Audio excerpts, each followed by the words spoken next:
Habemus Papam. Sancte Romane Ecclesiae Cardinalem Ratzinger.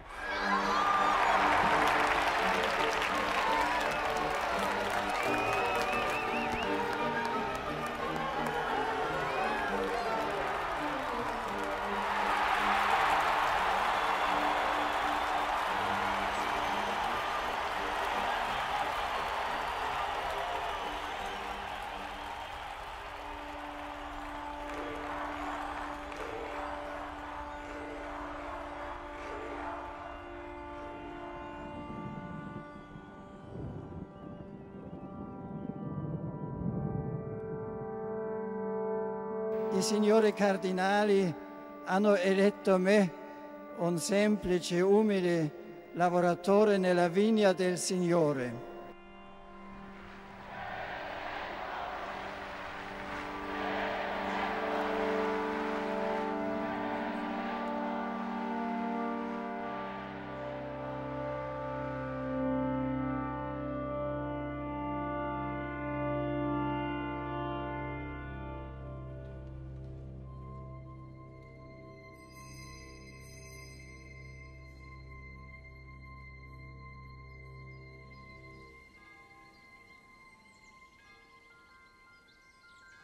Lo ideal sería un hogar lleno de amor, una forma de vida marcada de la mañana a la noche por la liturgia, por las oraciones de la iglesia, por las campanas que me llaman a la iglesia todos los domingos por la mañana, poder ser monaguillo y sumergirme en el mundo de las imágenes, la música maravillosa, los cantos gloriosos.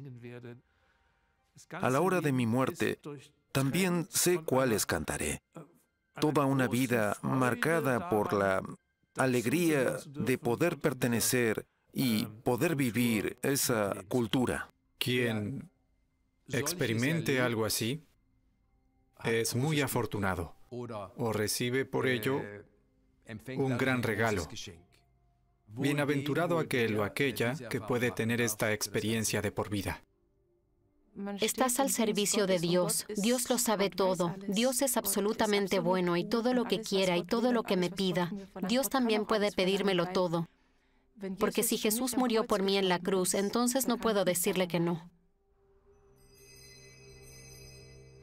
Los recuerdos que tengo de niño de la religión tienen que ver con el miedo y la culpa. El catolicismo tradicional en Irlanda pretendía controlar la mente de las personas. Sus vidas y sus pensamientos estaban en manos de la Iglesia. Aunque había libertad de conciencia, solo podíamos usar nuestra libertad de conciencia siguiendo las enseñanzas de la Iglesia.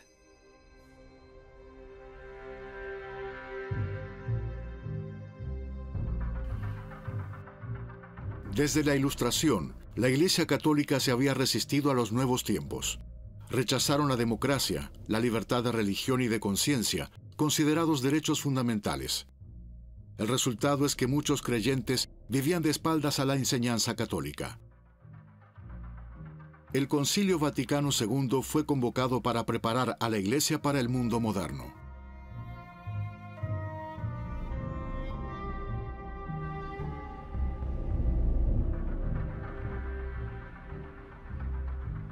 El joven profesor de teología Joseph Ratzinger acompañó a la delegación alemana.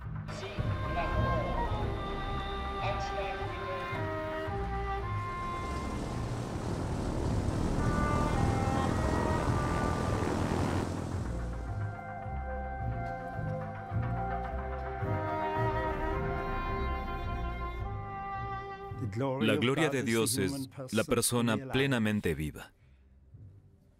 La vieja iglesia, los viejos sermones, no querían que estuviéramos llenos de vida. Querían prevenir que cayéramos en el pecado.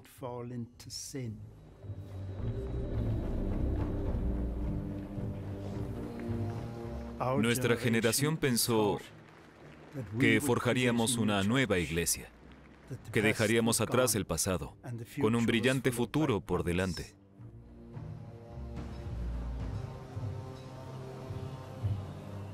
Joseph Ratzinger estaba considerado uno de los teólogos más progresistas del concilio. Sus escritos eran claves para la anhelada reforma de la Iglesia. Conocí al profesor Joseph Ratzinger en la primera sesión del Concilio Vaticano II en Roma. Ratzinger, sin duda, optó por la imagen de una iglesia triunfante.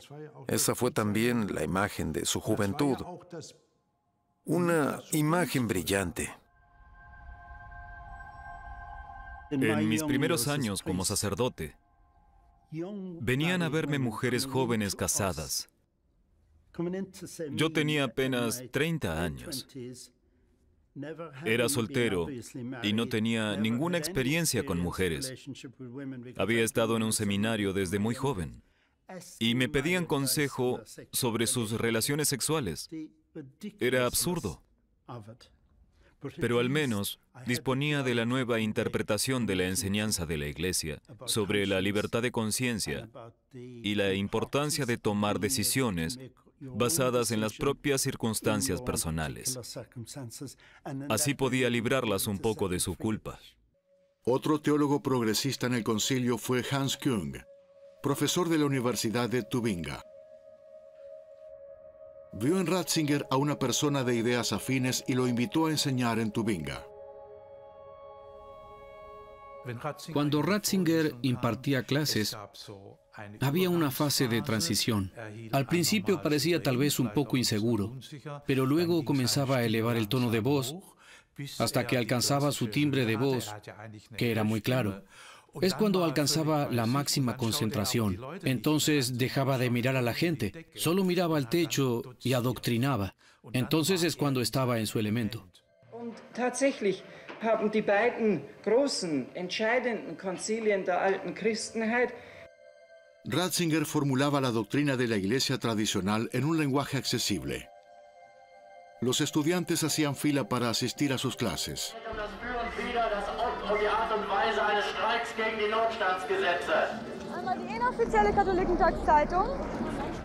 Pero fuera de las aulas, la sociedad exigía más libertad.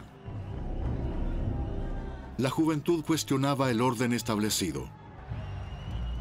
En Tubinga, Ratzinger se enfrentaba con las demandas revolucionarias que también sacudían a la Iglesia en todo el mundo. Joseph Ratzinger es una persona con un pensamiento muy claro, que está muy influenciado por la idea de que en el mundo todo debe estar en orden y Dios lo ha pensado todo y lo ha introducido en el sistema, por así decirlo. Y la revolución es entonces lo peor que puede suceder porque rompe con ese orden. En esos días, él era un joven profesor y no estaba acostumbrado a que alguien le gritara. Parece que aquello le traumatizó tanto como para cambiar su forma de ver ciertos temas en el concilio. El modernismo secular y la anarquía secular se extendieron y causaron estragos en los años 60. El viejo mundo estaba muriendo y nacía uno nuevo. Creo que el cardenal Ratzinger lo vio como una anarquía.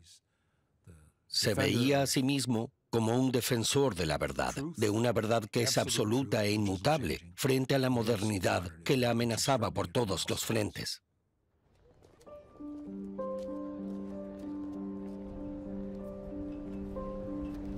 El profesor Ratzinger dejó Tubinga y se mudó a Ratisbona con su hermano, que era el director del coro local de niños, los llamados Domspatzen.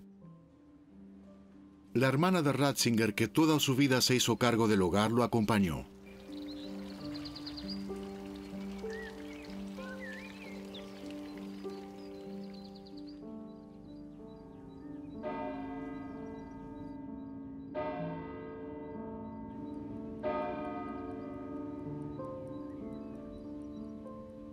Eines aber, glaube ich, kann auf jeden Fall gesagt werden.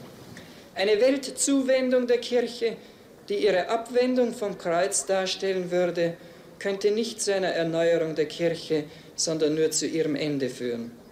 Durante su tiempo en Ratisbona, Ratzinger cambió de parecer acerca del grado de reformas que podría soportar la Iglesia. Ratzinger estaba entonces bajo la influencia de un grupo de jóvenes que creían en el Apocalipsis. Se abastecieron de todo lo necesario en su casa para 4 semanas. Compraron velas sagradas a la espera de que llegara el mal. En su teología siempre estuvo presente la idea de que el diablo estaba intentando entrar. Pablo VI dijo en una ocasión que el diablo trataría de entrar por las grietas de las paredes como el humo. Unos pocos años más tarde, Joseph Ratzinger fue nombrado arzobispo de Múnich y Freising.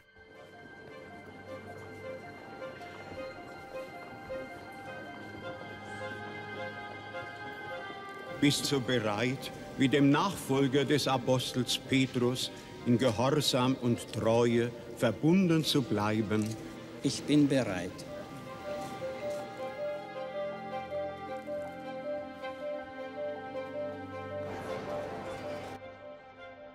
Juró defender la doctrina de la Iglesia y escogió el lema Cooperatoris Veritatis, colaboradores de la verdad.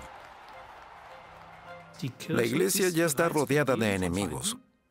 Los peores de todos son los teólogos secularizados, los sacerdotes modernos entre comillas, o quienes plantean preguntas críticas que cuestionan la enseñanza sexual de la Iglesia, que abordan las cuestiones de la modernidad y las introducen en el discurso teológico. Y tenemos que ser claros al respecto. Y la claridad la encontramos en una liturgia y en un reconocimiento claro del misterio. Pero si el mundo está dividido de tal forma que existe una verdad y todo lo demás es falso, entonces su visión personal no es solamente una visión verdadera, es la visión verdadera. Y debe luchar por ello, porque todo lo demás es falso y tiene que mostrárselo a la gente. Creo que ese fue su punto de vista.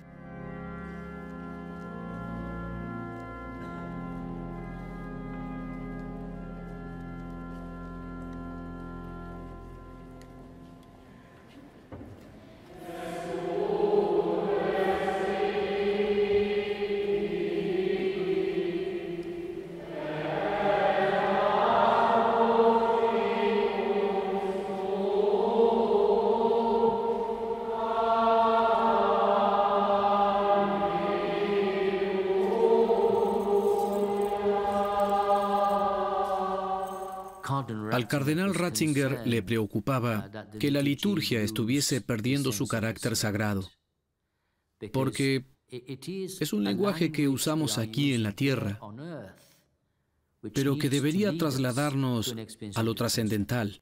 Es la puerta al cielo, una experiencia celestial en la tierra. Debe incluir el lenguaje de la belleza, la música y las vestimentas. La liturgia debe hablar de belleza porque habla de verdad.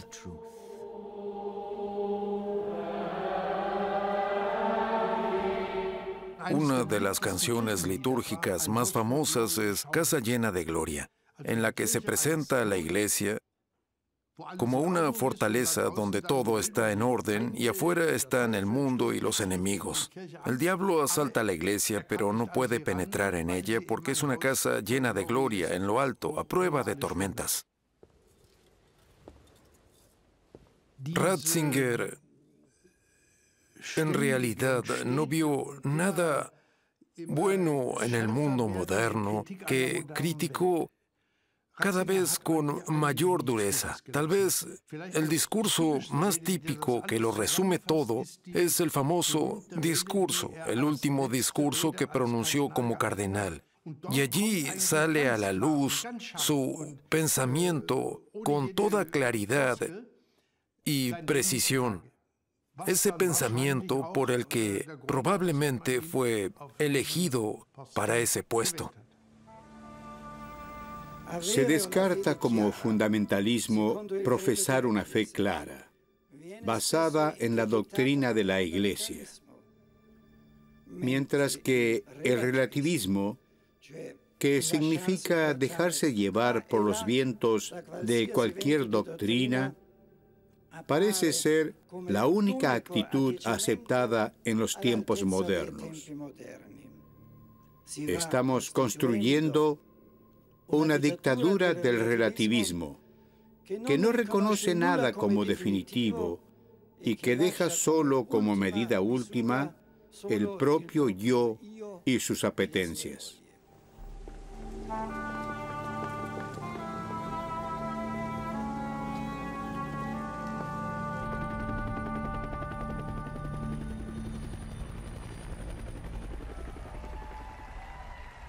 En un viaje a Alemania, el Papa Juan Pablo II visitó a Ratzinger en su Bavaria natal.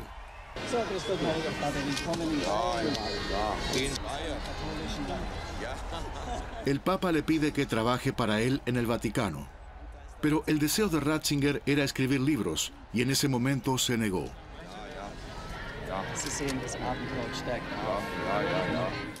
Für Gott und alles Gute heut. Arrivederci und bis bald. Más tarde acepta la llamada de Roma. Ratzinger se convirtió en prefecto de la Congregación para la Doctrina de la Fe. Esta tiene como tarea defender la verdad de la fe y cuidar la observancia de la enseñanza moral en todo el mundo católico. La Congregación para la Doctrina de la Fe tiene un importante cometido: defender la belleza y la integridad de la tradición cristiana. Un árbol que no se poda muere. Es lo mismo con la fe. Es un proceso vivo. Y la Congregación para la Doctrina de la Fe tiene la tarea, en nombre del Papa, de reconocer los desarrollos negativos y actuar contra ellos. Es decir, proteger la fe, por decirlo negativamente, y promover la fe, por decirlo positivamente. En Latinoamérica avanza la teología de la liberación, un movimiento de reforma que se ve a sí mismo como la voz de los pobres. La Congregación para la Doctrina de la Fe los condena como contrarios a la fe verdadera y peligrosos. Wie wird die Diskussion mit der Befreiungstheologie weitergehen? Gibt es Teile davon, die zu diskutieren sind? Fragen Sie den Kardinal Ratzinger. Ratzinger se asegura de que los obispos progresistas sean destituidos y reemplazados por fieles al Vaticano. Un solo organismo, a saber, la Congregación para la Doctrina de la Fe, pronuncia el veredicto, decide e impone el castigo. Pero si se quiere apelar contra el veredicto,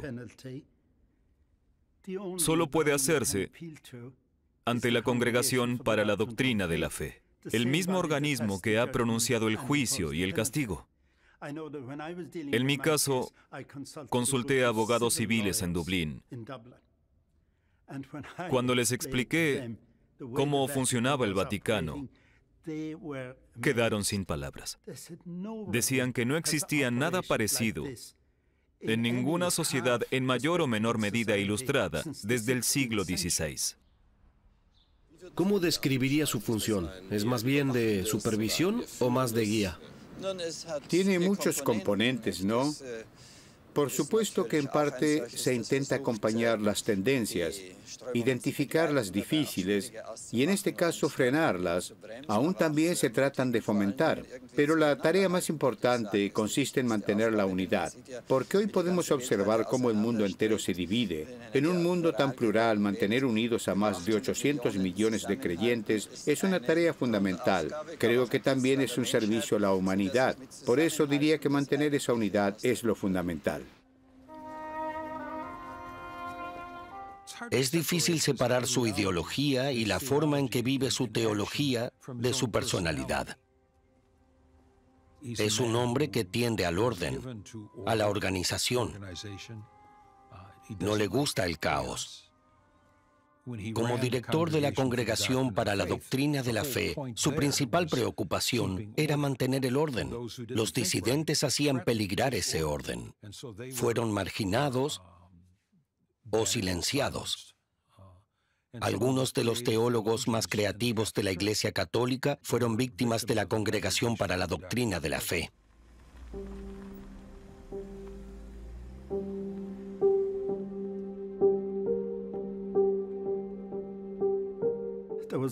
Te sentías constantemente vigilado.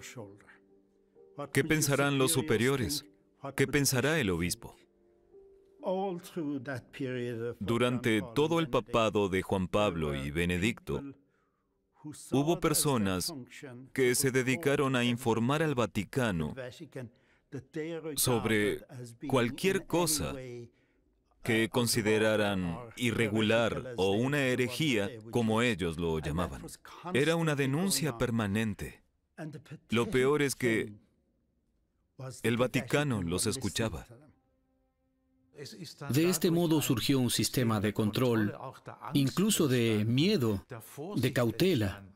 Nadie tenía el coraje de expresarse de manera crítica, porque se sabía que los ojos y los oídos del Vaticano están en todas partes.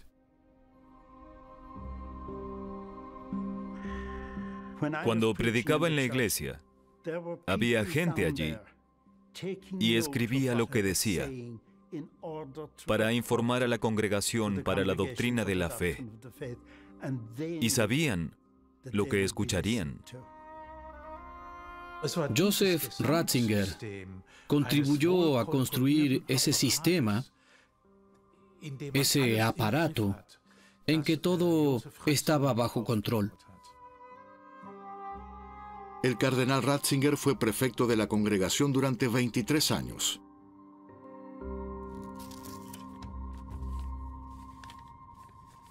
Para Joseph Ratzinger, para el Papa Benedicto, la familia es un concepto clave no solo en su teología, sino también en su vida personal. Y en la congregación, uno percibía que lo que era su familia, sus padres y sus hermanos, por así decirlo, él lo ampliaba a los hombres y mujeres que trabajaban con él. Era la extensión de su familia.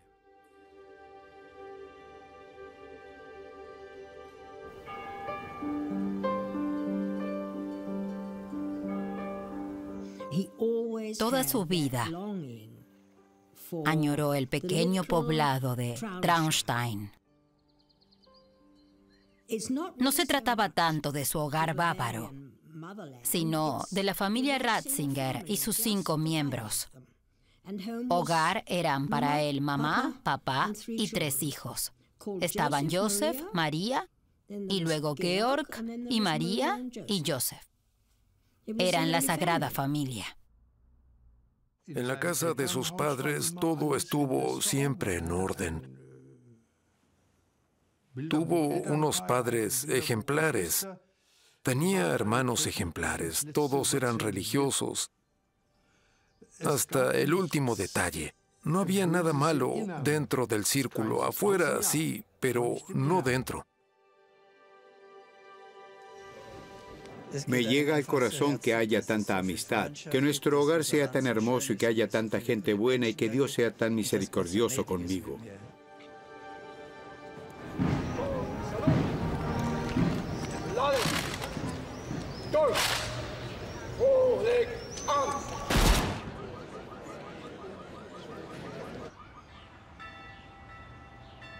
Como en su época en Roma, Ratzinger desarrolló estrechos vínculos con la familia espiritual, Das Werk.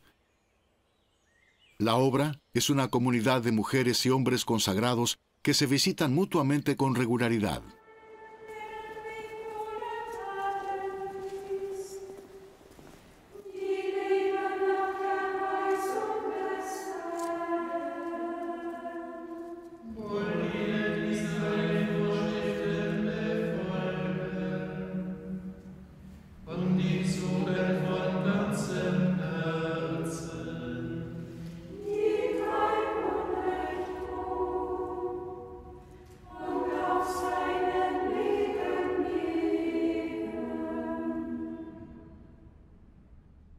Cuando ingresé, inicialmente tuve una sensación de gran alegría, de gran realización. Estoy cerca de Dios, puedo vivir aquí en la mayor sencillez y simplicidad. pelando verduras, limpiando muy cerca de Dios. Eso me hizo sentir feliz al principio. Pero luego, con el paso del tiempo, no quise reconocer que me faltaba algo. No podía leer libros, no podía salir a la calle sin consultar. No tenía 5 minutos al día para decidir por mí misma. Y tuve esas conversaciones regularmente con mi superiora, que me decía lo que tenía que pensar y sentir. Y siempre me decía a mí misma, porque era lo que me decían, que esto me guiaba, que me acercaba a Dios. Pero en realidad yo me había quebrado. En mi comunidad había cosas que no se decían al mundo exterior, pero dentro había un consenso. Por ejemplo, la idea de una conspiración mundial de los judíos. El Islam como amenaza para el occidente cristiano. La visión de que la democracia no tiene en absoluto cabida en la Iglesia. Y la nostalgia por el viejo imperio.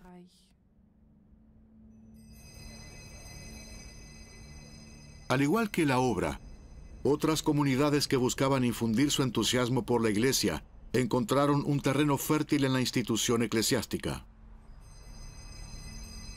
La Iglesia estaba en un proceso de decadencia. El número de creyentes retrocedía. El número de sacerdotes también. La moral decaía. Y cuando te estás ahogando, te aferras a cualquier clavo ardiendo. Y el más cercano eran las nuevas comunidades espirituales como Opus Dei, Comunione, Liberazione, La Obra y demás. Y estas comunidades le ofrecieron una lealtad absoluta al Papa, un compromiso absoluto con las intenciones papales. ¿Y en qué batalla no son bienvenidos los aliados?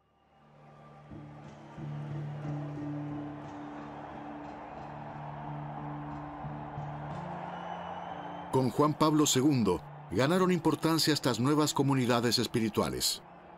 Su tarea consistía en evangelizar una sociedad cada vez más alejada de la Iglesia. Una de las más importantes fueron los legionarios de Cristo.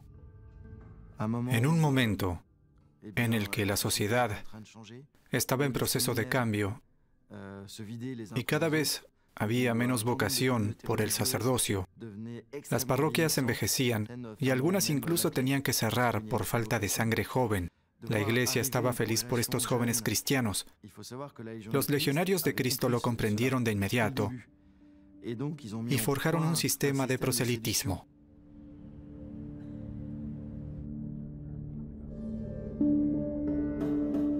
Como miembros de la orden, se nos animaba a declarar nuestro amor por la Iglesia y por el Papa. Teníamos que mezclarnos con el público en las presentaciones del Santo Padre. Siempre había algunos legionarios que gritaban, «Santo Padre, te amamos». De ese modo mostrábamos presencia y le dábamos a entender al Papa, «Sabemos que la Iglesia está mal, pero estamos aquí. Vamos a salvar a la Iglesia».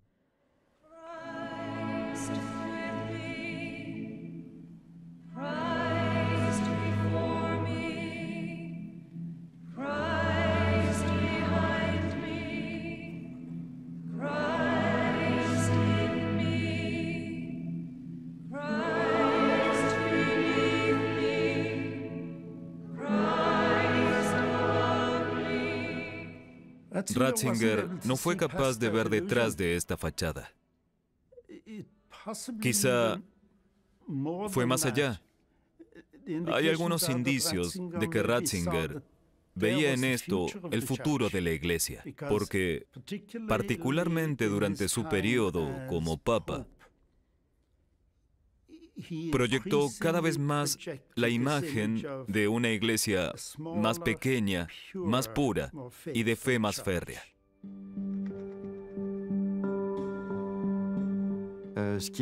Para la espiritualidad de los legionarios, era particularmente importante el dualismo entre una sociedad enloquecida, que Benedicto XVI llamó la dictadura del relativismo, y la Iglesia como un baluarte de la resistencia, que protege los valores y la verdadera doctrina.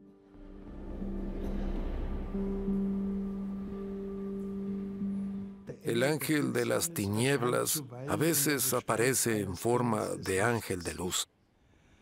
Esto significa que siempre que veo al ángel, tengo que preguntarme si este ángel de luz, estos jóvenes sacerdotes brillantes y entusiastas, ¿son realmente ángeles de luz o si sencillamente esconden detrás el ángel de la oscuridad?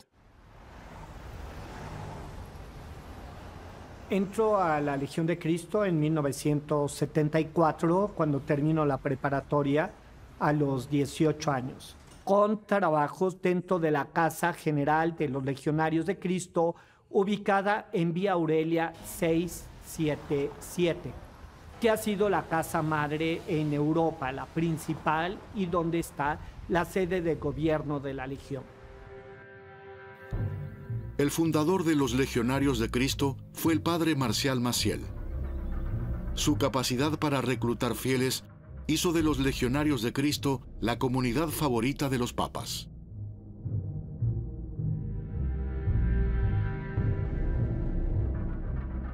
Juan Pablo II en particular los veía como salvadores. Le devolverían su antigua gloria a la Iglesia. Se ve, se siente, legionarios están presentes. Así como el padre Marcial Maciel.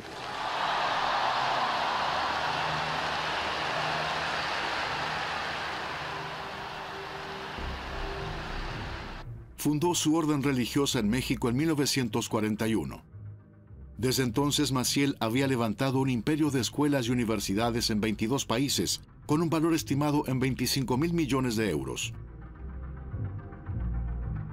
Mientras que la Iglesia Católica sufría una sangría de prelados, los Legionarios de Cristo llegaban a ordenar sacerdotes de forma masiva, hasta 60 de una sola vez.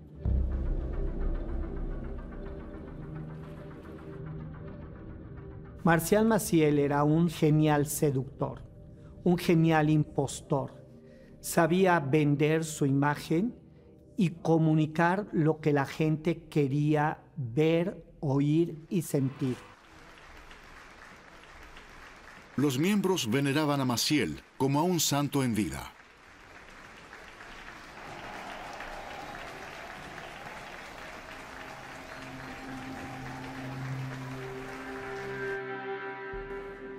Algunos cardenales eran amigos de los legionarios. Eran cardenales y arzobispos dentro de la curia romana que apoyaban y protegían a los legionarios. Algunos, en particular el cardenal Sodano, el cardenal secretario de Estado, recibieron grandes sumas de dinero de la Legión para caridad, pero era un eufemismo. El dinero era para él.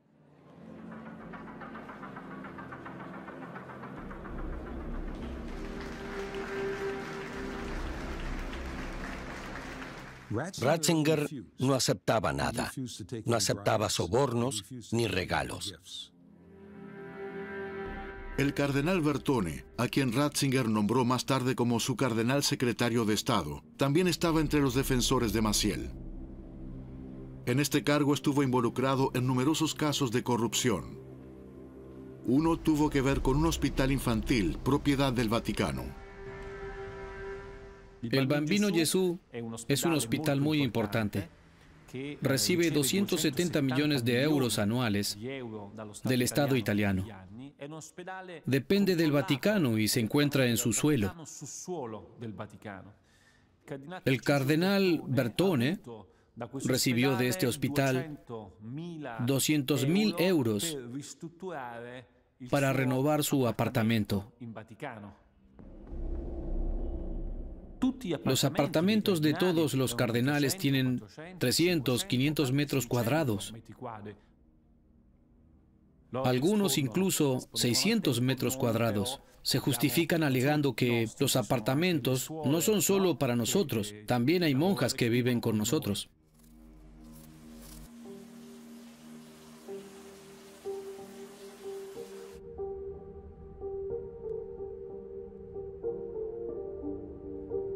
En 1997, 8 hombres acusaron a Maciel de abusar sexualmente de ellos cuando eran adolescentes.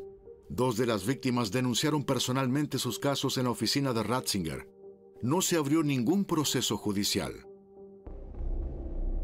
La primera acusación es en 1997 en México, en los periódicos, y se le trata entonces de blindar abriendo escuelas, universidades, seminarios en diversos lugares para hacer ver que Dios bendice a la Legión y bendice el carisma del padre Maciel.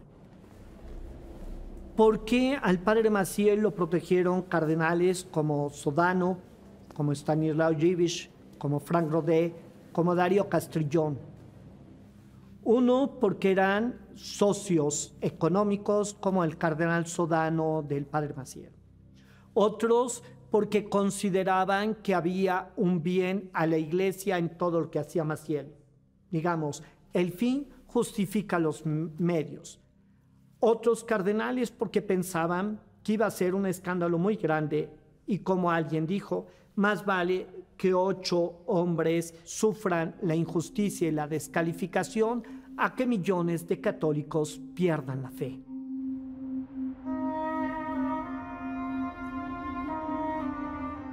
Entonces se dio cuenta de que los legionarios de Cristo habían ganado un tremendo poder sobre el Vaticano.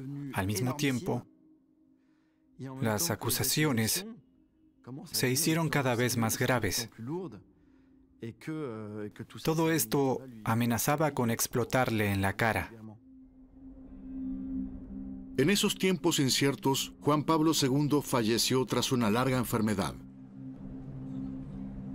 Santo Padre Giovanni Paolo II è tornato alla casa del Padre.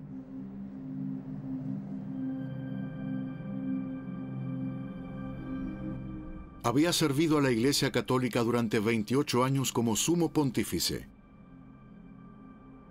Ahora los cardenales se enfrentaban a la cuestión de quién podría reemplazarlo.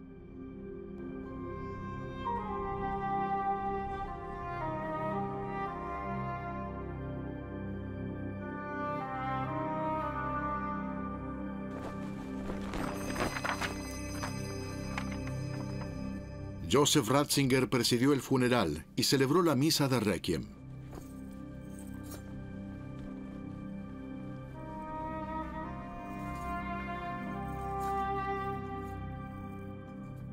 Ocupaba la posición más poderosa dentro de la curia. En algunos aspectos era incluso más poderoso que el cardenal secretario de Estado. Era el cardenal que conocía a todos.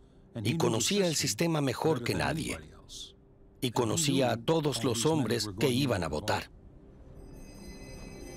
Mea culpa, mea máxima culpa.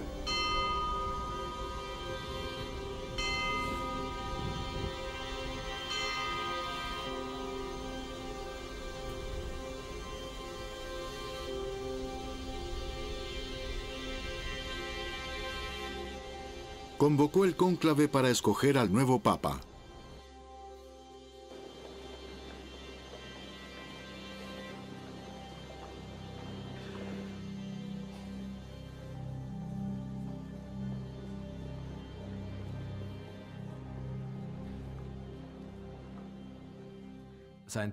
Su sueño era escribir un libro sobre Jesús de Nazaret. Y por supuesto que quería escribirlo liberado de las cargas oficiales, de los deberes oficiales. Después de un breve cónclave, Ratzinger, de 78 años, fue elegido papa. Tomó el nombre de Benedicto XVI y se convierte en el representante de Cristo en la tierra.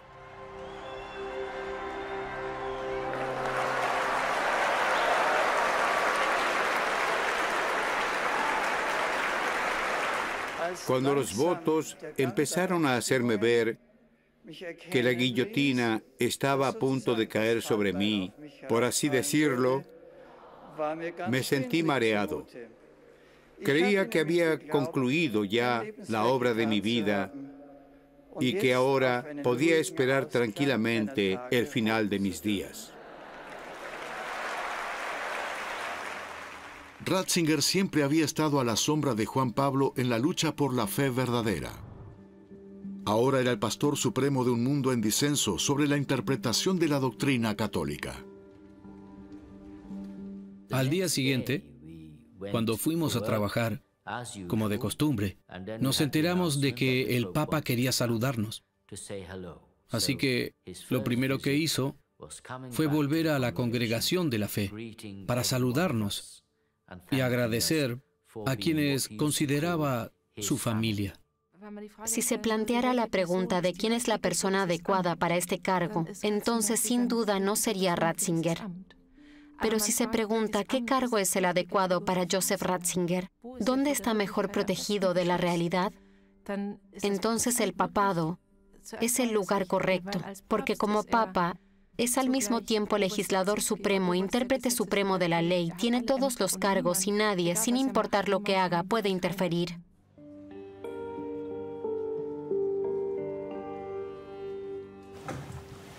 Puedo considerar a la Iglesia como la sucesora de Cristo crucificado, que continúa sobre la tierra, en el polvo, en la suciedad.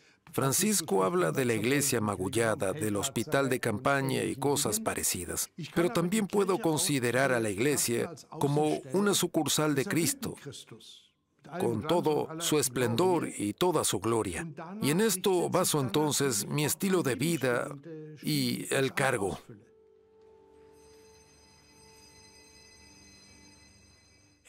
No le importaba tanto la pompa. Quería mostrar, yo soy el Papa. Y cada elemento de su vestimenta es, por así decirlo, parte del anonimato. Viene a decir, ahora doy un paso atrás como persona, en beneficio de mi cargo. Y recurre a elementos que en realidad se consideraban anticuados o que ya habían sido eliminados por Juan Pablo II. Encarnó a su manera el cargo de representante de Cristo.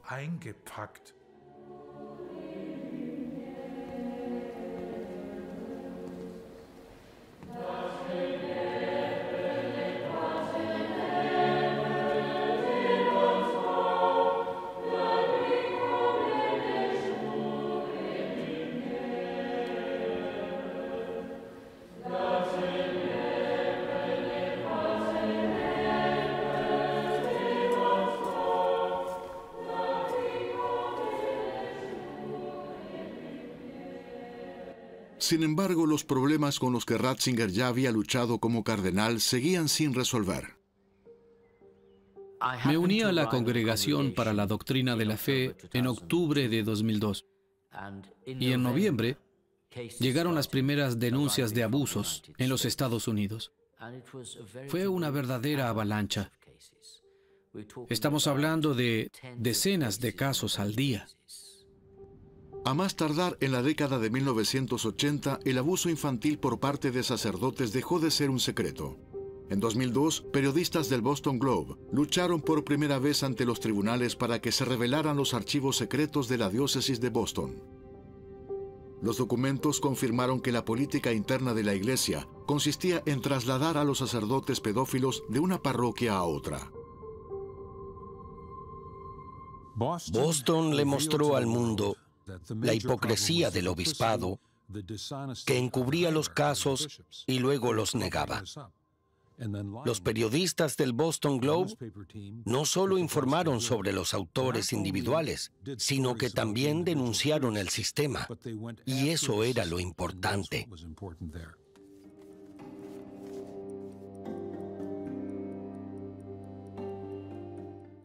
Tenía una manera de golpear la mesa con la mano que mostraba su frustración. Su frustración por cómo la gente traicionaba el sacerdocio y la vocación sagrada. Se podía ver su sufrimiento en su reacción a los informes y en sus ojos. wanted to ask you a question about Father Maciel. No, can you talk about? I'm not so informed. Could not speak in this moment. It is even, I think, inconvenient in this moment to come to me with this question. There's a question whether you cover. No, it's a moment. There's a question whether you. Come to me when the moment is given. Not yet. Well, we try to ask you questions. This is un momento. Venga. Su forza, signori. Ratzinger en ese momento tiene toda la información que le ha llegado de abusos sexuales y de otras quejas que hay sobre Maciel y su comportamiento financiero, alcohólico, drogadicto y otros abusos en diversos campos. Pero no puede hablar porque no tiene autorización del Papa. Mi conclusión es que nunca se trató de los niños que había violado Maciel. Esa nunca fue su principal preocupación.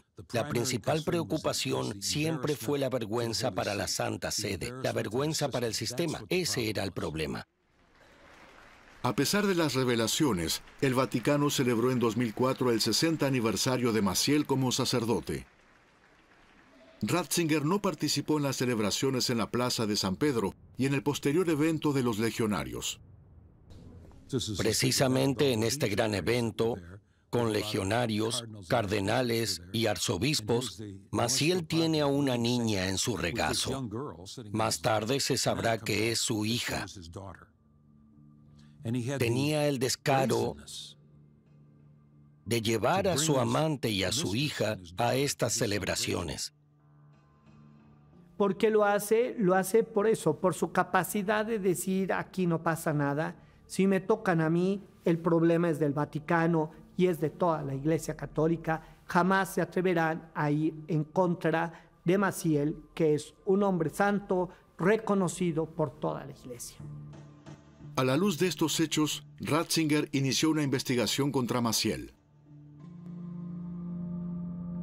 Y un año después de ser nombrado Papa, saca al padre Maciel del gobierno de la Legión y le ordena que se dedique a vida de oración y penitencia, que nunca cumplió.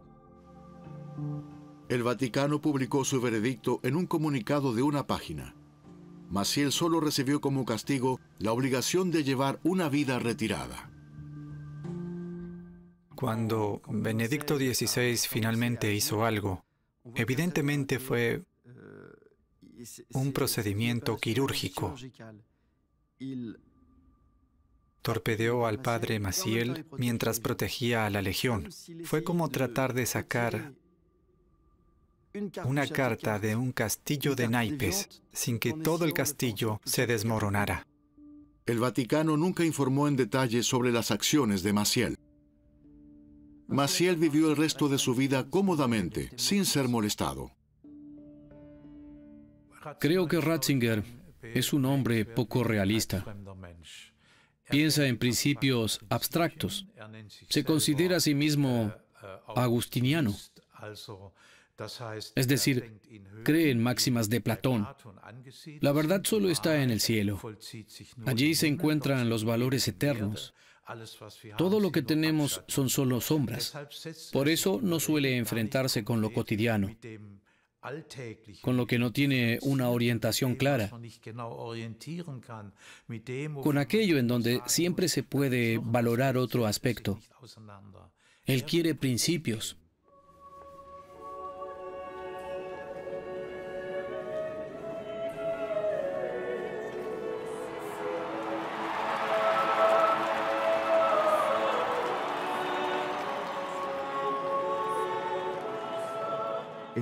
Y Cristo es totalmente claro cuando dice, incluso 2 veces, que no hay alternativa.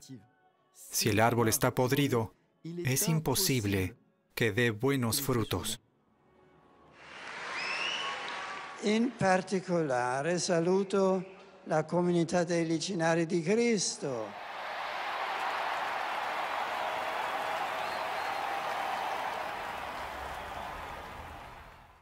Cuando dejé la orden, estaba aterrorizado. Fue el peor día de mi vida. De verdad. Lloraba y lloraba. Y abracé a mi madre.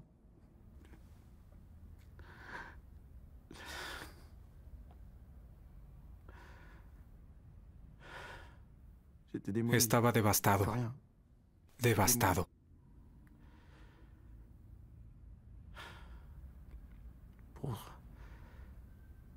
Pero es extraño que, como muchos ex-legionarios, el día que se descubrió que el padre Maciel era un canalla, que había llevado una doble vida, me eché a reír. No podía evitarlo. Fue horrible, pero tenía que reír, porque de una vez desapareció toda la tensión y la culpa.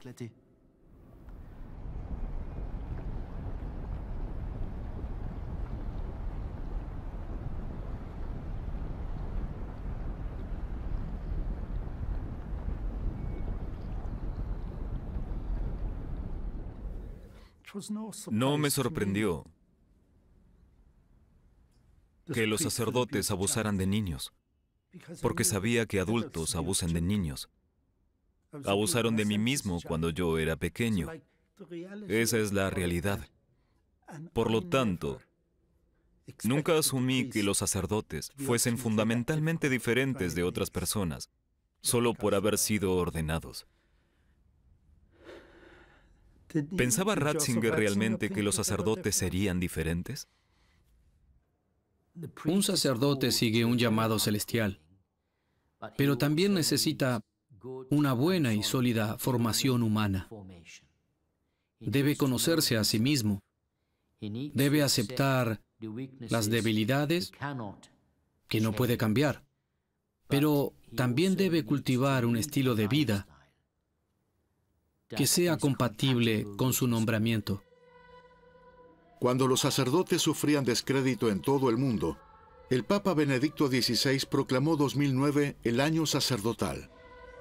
Debía celebrarse y ponerse en conocimiento del público la santidad del sacerdocio.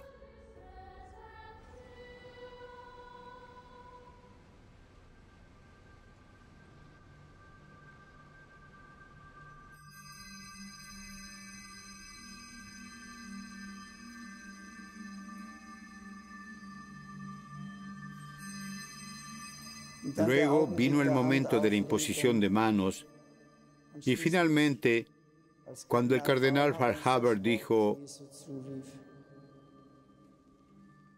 «Jam non dican vos servos, sed amigos». Ya no los llamo siervos, sino amigos. Experimenté la ordenación sacerdotal como la inserción en la comunidad de los amigos de Jesús, llamados a estar con Él y a anunciar su mensaje.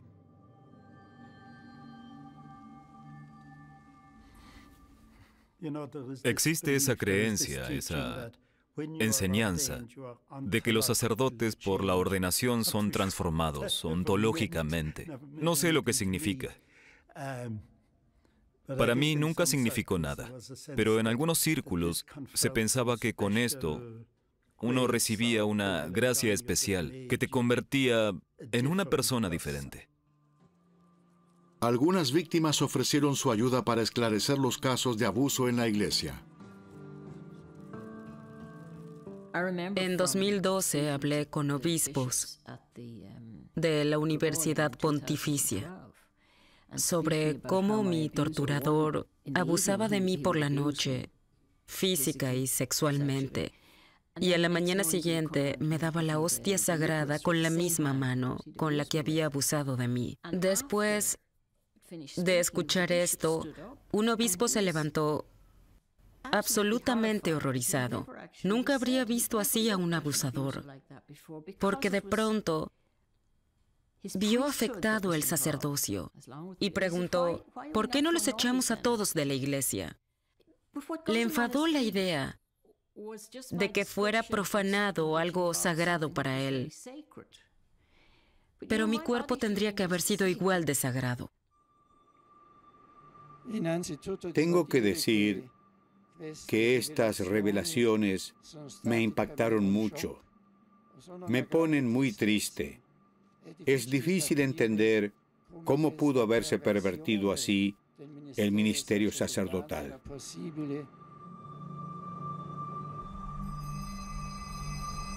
Al final del año sacerdotal, en 2010, tuvo lugar la mayor reunión de sacerdotes en la historia de la humanidad. A pesar de los abusos en todo el mundo, el Papa Benedicto se mantuvo fiel a su imagen sacerdotal. Confiaba en la renovación, el arrepentimiento y la sanación de la comunidad.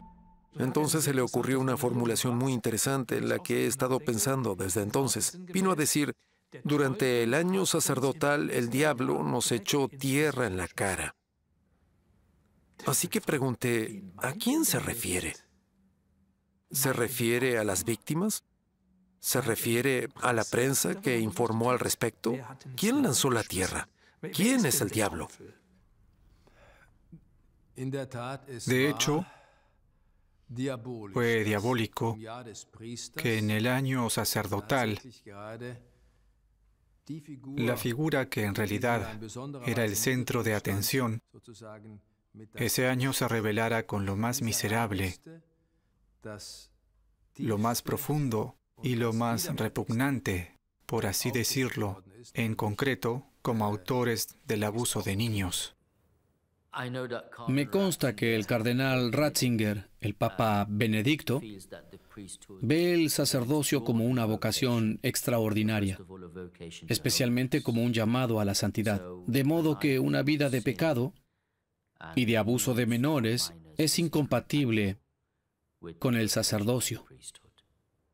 Por otro lado, el cardenal Ratzinger conocía y estaba familiarizado con esta realidad desde hacía años, solo que la dimensión de los casos de abuso abre un nuevo capítulo, por así decirlo. Al principio se pensaba que eran unos pocos casos aislados, pero las investigaciones demostraron que no era así. Y entonces, especialmente en 2010, se produjo este tsunami de denuncias, también en Irlanda. Se ha arrojado una sombra de sospecha sobre tantos sacerdotes que llevan a cabo sus deberes con honor e integridad, con sacrificio personal. Pedimos a Dios perdón y sanación. Lo pedimos por nosotros mismos y por las víctimas que han sido tratadas tan injustamente por quienes fueron nuestros hermanos. En mi caso, denuncié a mi abusador 25 años después de los hechos. El vicario dio a entender que yo podría haber tenido la culpa del abuso y me perdonó. No tomó el nombre del sacerdote. De lo contrario, habría tenido que hacer algo. Después de aquello, quedé devastada y no volví a hablar de ello durante otros 10 años. Pero en el informe Murphy descubrí que en el seminario le habían enseñado que en tales casos era mejor no registrar el nombre del sacerdote. Juan Pablo y Benedicto ordenaron obispos a personas no por sus habilidades de liderazgo, sino por su ortodoxia. El resultado fue que la cúpula de la Iglesia estaba formada por hombres ultraortodoxos. Y por lo tanto, casi inevitablemente carecían de toda habilidad de liderazgo. Eran incapaces de pensar por sí mismos. Así que estaban completamente abrumados cuando llegó la crisis. ¿Por qué no fue directamente a las víctimas y las animó a acudir a la policía? Sí, tal vez debería haberlo hecho, pero tengo tanto que hacer. Lo chocante fue que a la Iglesia le resultara tan fácil mentirle a la gente para proteger a los abusadores. Para descubrir las causas sistémicas de los abusos en las instituciones eclesiásticas, el gobierno irlandés encargó 3 investigaciones. Los informes confirmaron cifras de los Estados Unidos, según las cuales el 7% de todos los sacerdotes eran abusadores.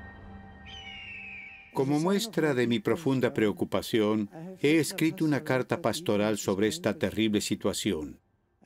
Lean esta carta con un corazón abierto y espíritu de fe.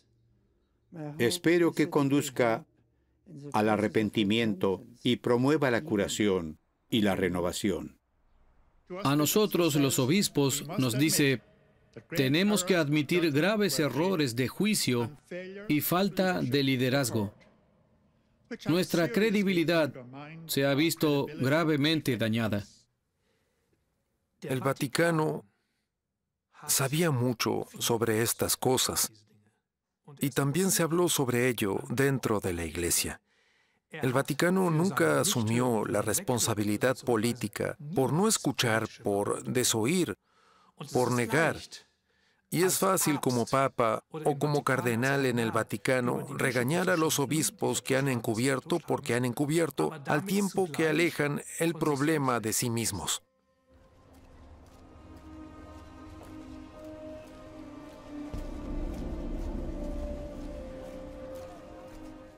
Ahora está muy claro que querían esconder los hechos debajo de la alfombra.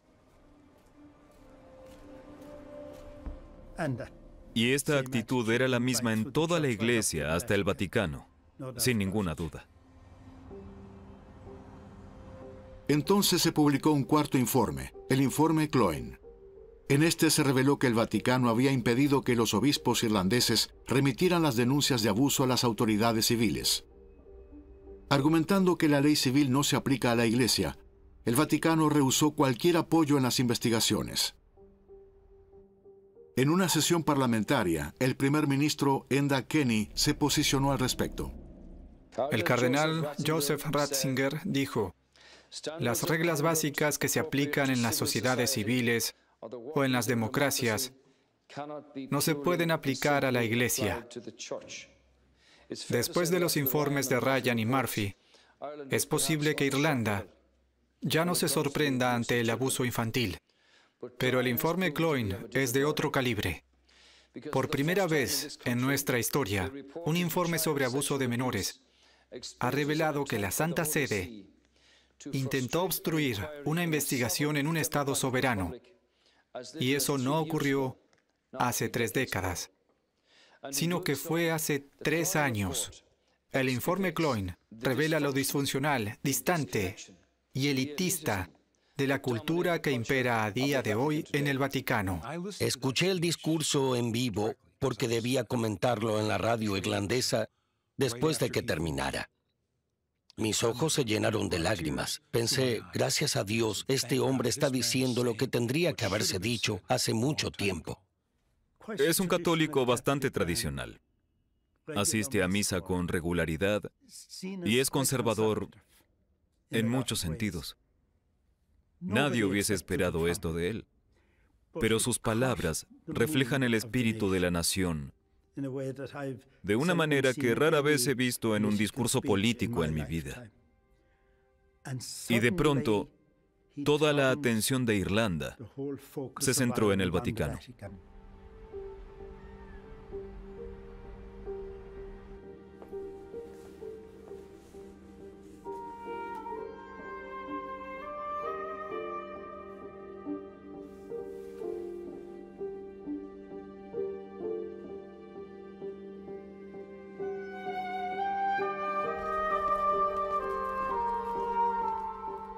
En el centro del problema está el clericalismo, es decir, esa actitud de lo sabemos mejor que tú, podemos hacerlo mejor que ustedes, porque somos la Iglesia. Todavía tenemos un largo camino por recorrer en cuanto a honestidad antes de que merezcamos el perdón. El arzobispo Martin lo comprendió, entendió lo grave que era. Cooperó con el gobierno en la investigación de la archidiócesis de Dublín. Entregó los archivos voluntariamente. El abuso no es solamente un acto sexual atroz. El abuso infantil es un abuso absoluto de poder. Así se le dice a un niño: tengo el control sobre ti.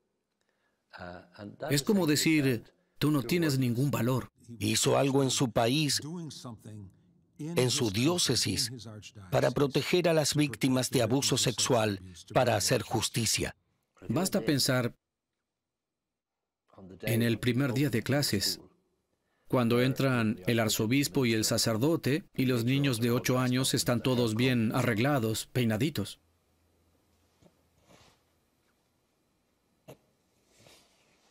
Es desgarrador.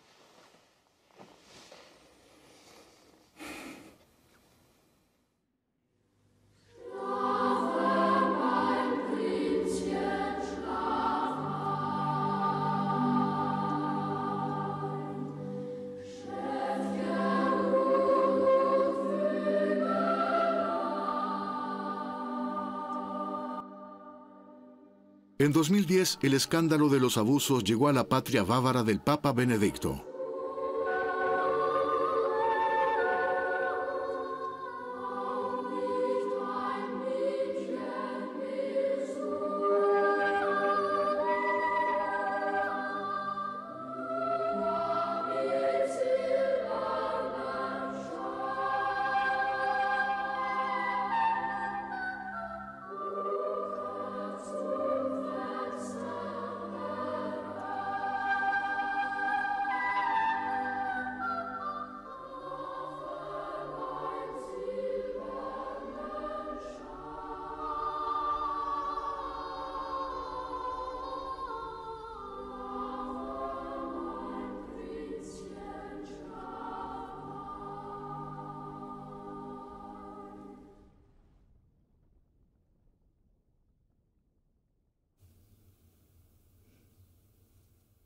Debe haberlo sentido. Conocía a los Domspatzen. Vivía en Ratisbona. Vivió allí durante mucho tiempo. ¿Verdad?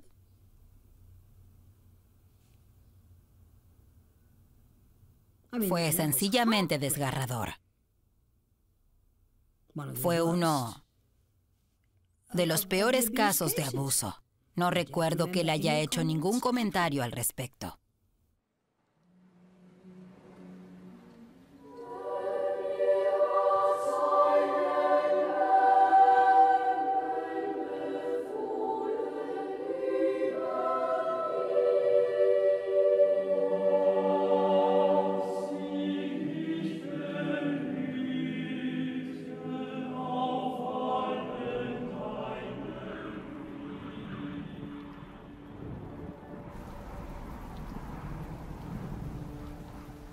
Salían cada vez más informes en los medios sobre las historias de las víctimas. La iglesia se vio acorralada.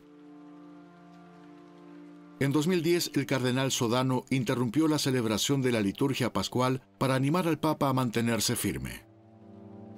Santo Padre, el pueblo de Dios está de su lado y no se dejará impresionar por las habladurías del momento que ponen a prueba a la comunidad de creyentes. Como dijo Jesús, en el mundo habitan tribulación y angustia. Pero añadió, sin embargo, tengan ánimo, porque yo he vencido al mundo.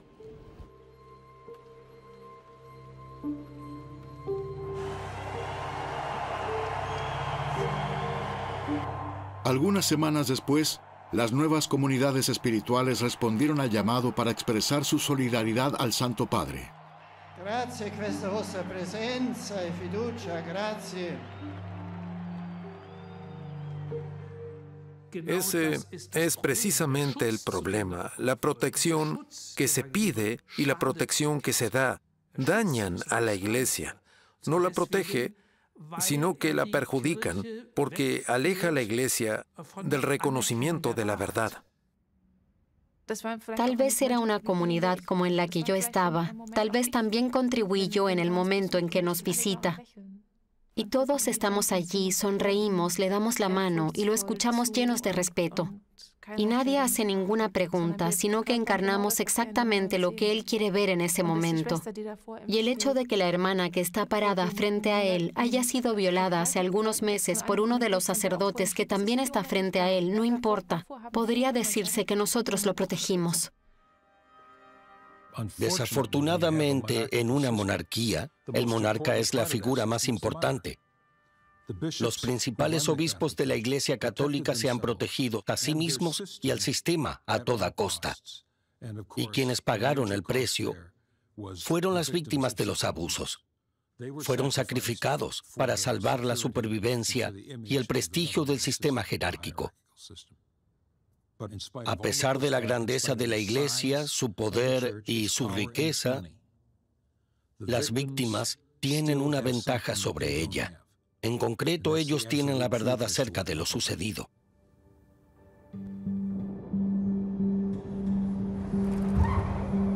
Después de 2010, el Papa Benedicto viajó más que nunca por el mundo. Habló sobre anticoncepción, aborto, educación y la importancia de la familia tradicional.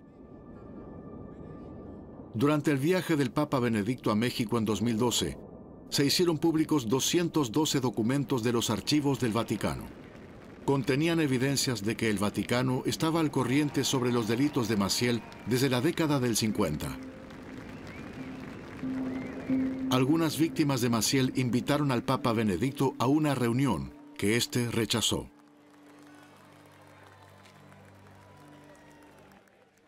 Solo estaba tratando de demostrar que sabían que él era un abusador y sin embargo lo dejaron en la parroquia, cuidando niños. Ellos fueron los que mintieron y me retrataron en los medios como una mentirosa. No les importó arruinarme a mí y mi reputación. Sentían que era su derecho, porque a sus ojos yo estaba atacando a la Iglesia y dañando su imagen. La Iglesia está ahí para la salvación del mundo. Y por eso debe ser protegida y debe protegerse su reputación. Y cualquiera que cuestione eso está atacando a la misión de salvación de la Iglesia como tal. Y si alguien desde afuera la observa y hace ciertas preguntas, siempre se considera un ataque. Es un ataque porque destruye esa imagen, y esta imagen es un fin en sí mismo. En México, el Papa Benedicto se lesionó la cabeza al tropezar en medio de la noche. Una lesión que se ocultó en ese momento. Su médico le aconsejó que dejara de realizar viajes intercontinentales.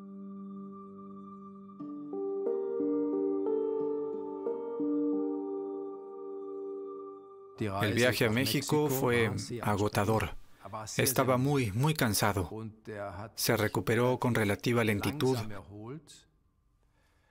Pero noté que algo había cambiado. Es decir, al orar, él estaba, por así decirlo, aún más ensimismado. Y las oraciones eran aún más íntimas, aún más existenciales.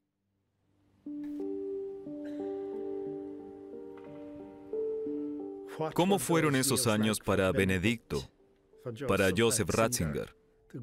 Poco a poco se dio cuenta de que toda esa institución a la que había dedicado su vida estaba plagada de corrupción y que era realmente disfuncional.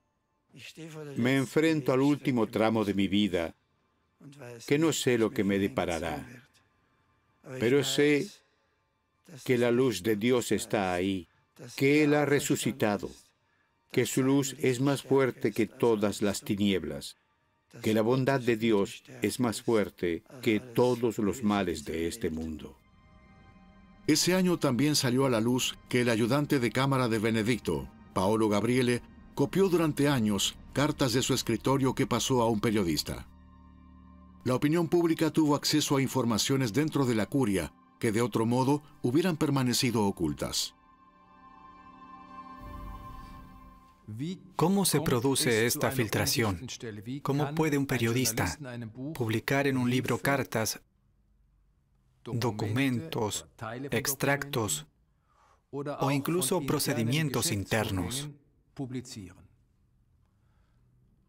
Alguien tiene que haber sacado algo al exterior, desde adentro, desde el interior, desde el círculo íntimo. Sin duda, una de las debilidades de Ratzinger que muchas veces se ha señalado, con esto no digo nada nuevo, es que no era un buen conocedor de la naturaleza humana. El escándalo de Vatilix reveló que en el Vaticano existían luchas de poder, lavado de dinero y corrupción, y que la situación estaba fuera de control. Teóricamente, había 5 o 6 posibles filtraciones. Con 2 cosas, vi que solo podía ser una persona, o bien el mismo Santo Padre, o yo como secretario u otra persona muy cercana a él. Fuimos a verlo después de los Vatilix y entonces empezó a hablar de Paolo. Era el ayudante de cámara que robó los documentos. Y me quedó muy claro que no era solo un empleado suyo, era casi como un hijo, su confidente. Este traicionó tan profundamente la confianza del padre porque no era solo una decepción material. Para él fue una decepción profundamente humana. Familiar, podría decirse. Se volvió a traicionar su amor. He vuelto a buscar amor y no lo he encontrado. Y eso, con el tiempo, no hay quien lo soporte. Como el Papa Benedicto quería asegurarse de que no hubiese más filtraciones, ordenó una investigación sobre las luchas de poder y las camarillas en el Vaticano. El resultado fue un expediente de 300 páginas. Después de que el colegio cardenalicio eligiera un nuevo papa, en la primera reunión confidencial que tuvieron, el Papa Benedicto informó al Papa Francisco y entonces le entregó el expediente para que lo conociera, para poder hacer lo que creyese oportuno con él. Con esto, el caso Vatilix objetivamente también quedó cerrado. Tal vez pensó que mejorarían las cosas si entregaba oficialmente los archivos al próximo papa. ¿Lo entiende? ¿Quería salvar su imagen? ¿O por qué lo hizo? Es incomprensible. Siéntense y resuelvan esto de una forma razonable. Después de todo, ambos son líderes mundiales. ¿Qué es todo este ir y venir? De alguna manera todavía me pregunto qué habrá allí dentro, qué habrá en esos papeles. Después de todo se trata de la curia.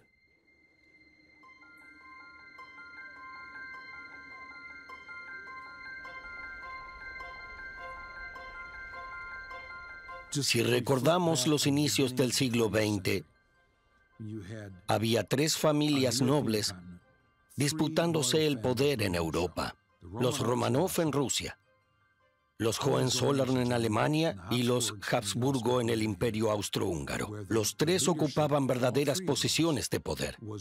Eran verdaderos emperadores, reyes y zares. Pero no se daban cuenta de que este poder no les servía de nada, porque descuidaron las necesidades de su pueblo, que no quería aceptarlos y no iba a permanecer en silencio. Y eso es equiparable a la Iglesia Católica, también una monarquía absoluta. Benedicto simbolizó la monarquía de la Iglesia Católica. Esperaba que fuese una forma de gobierno efectiva, pero no lo es. Con el Concilio Vaticano II, Joseph Ratzinger esperaba renovar y fortalecer la Iglesia. Al final de su pontificado se enfrentó a una crisis en su Iglesia que no había podido evitar, pese a su mensaje. Sus intenciones reales, su propósito, la voluntad de su vida, que estaban dirigidas al bien, a la salvación, a Dios, al amor de Dios por la humanidad. No pudo llevarlas a la realidad. Ahí fue donde fracasó una y otra vez. Y en ese sentido se puede hablar de una tragedia. En realidad, no logró lo que quería.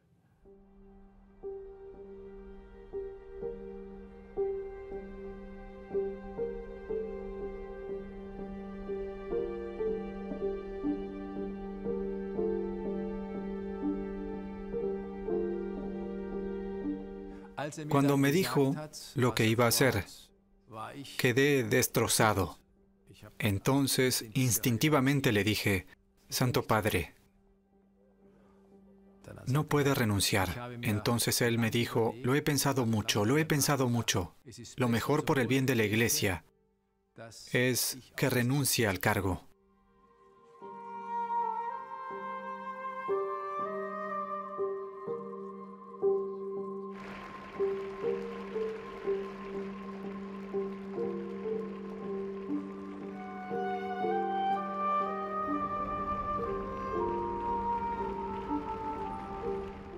Si uno valora la visión que tenía el papado y toda la teología que él consideraba como fundamento de ese papado, su visión del mundo y de la Iglesia, esa renuncia no tiene parangón. Ningún hombre puede renunciar a una función más alta que él.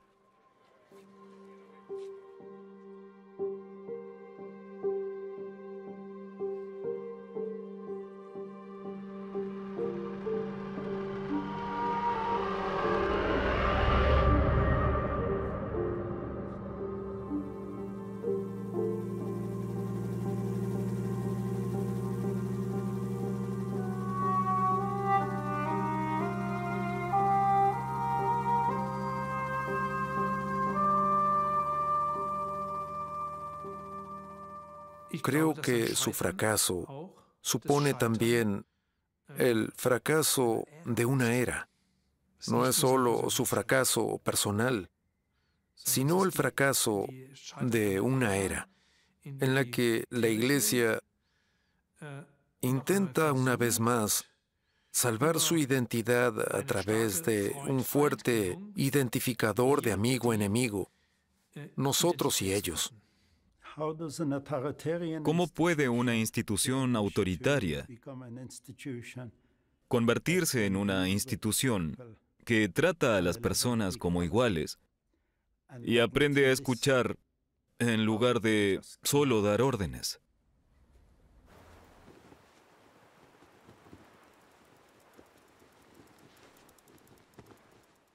Irlanda fue el único país que introdujo, a través de un referéndum constitucional, el matrimonio igualitario. Irlanda, un país que siempre fue archicatólico. Ese fue sin duda un claro mensaje para los líderes de la Iglesia Católica, no solo en Irlanda, sino también en Roma. Cuando era joven, los irlandeses veneraban al Papa. Podemos verlo durante la visita de Juan Pablo en 1979. La bienvenida fue increíble.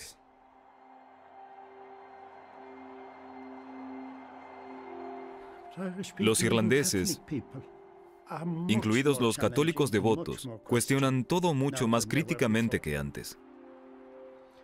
Y ya no se venera al Papa como un automatismo. Es un cambio drástico dentro de una misma generación.